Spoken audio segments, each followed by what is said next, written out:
This story was sent to me by Craig J. And before I get started, I have to ask this one question to my fellow, New York subscribers.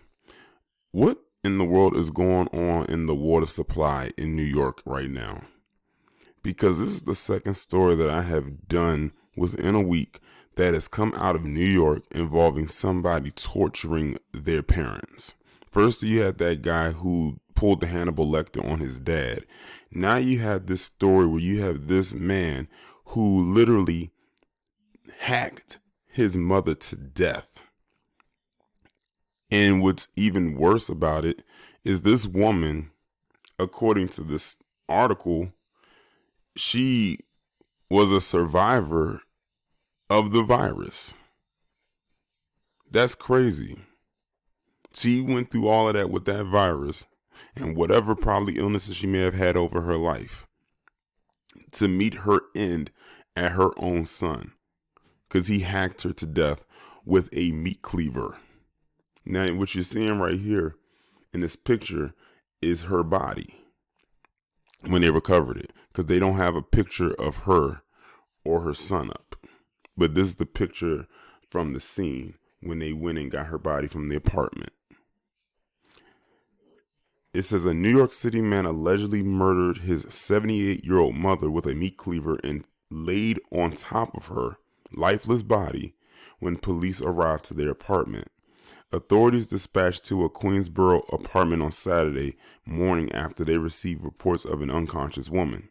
But QNS reports that officers found a trail of blood that led up to the fourth floor apartment of Carmelita Kabensag. Officers knocked on the front door and were greeted by her son, 48-year-old David Galicia. Galicia was reportedly covered in blood but let the officers inside the apartment. Seconds later, Galicia is said to have walked over to his mother's dead body and laid on top of it. 2 knives were found on the floor next to Kabensag, and responding medics pronounced her dead at the scene. Kabensag's body was taken to the medical examiner's office for an autopsy to determine the official cause of death. Galicia was rushed to Elmhurst Hospital with stab wounds in his chest and body. Galicia was transported at the NYPD 108 precinct for questioning and allegedly confessed to the killing. He was charged with second-degree murder, criminal mischief, and possession of a weapon. A motive for the slaying was not immediately clear. Authorities have called him emotionally disturbed. According to the New York Daily News, Kabensag is a virus survivor whose husband died a few years ago. Juan Velasquez, the 51-year-old building superintendent, said Kabensag was recovering. She was quarantined by herself. This is crazy, he said. One neighbor described Kabensag as a very good lady who still worked despite her age. She would tell me stories about family members she would be helping back in the Philippines. I think that's why she was still working. Velasquez said surveillance footage showed 2 men breaking glass at the main entrance around the same time of Kabensag's death. It's unclear if those 2 men were somehow involved in her death. They were going crazy, running like crazy. I had to call the cops, said one neighbor who saw the men. That's wild. That's crazy.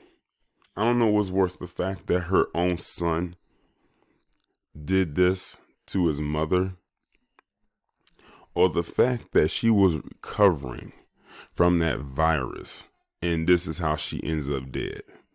Like I said, I don't know what's going on in New York right now, but it's crazy because I've never done stories quite like this coming out in New York until after this virus really kicked in, or this quarantine period has kicked in. But someone had left a comment where someone was saying, I think it was Professor Black Truth or Jason Black, I'm not sure which one it was, that they're going to start turning on themselves or start committing these crazy acts against each other because they can't go and commit these kind of acts outside to somebody else.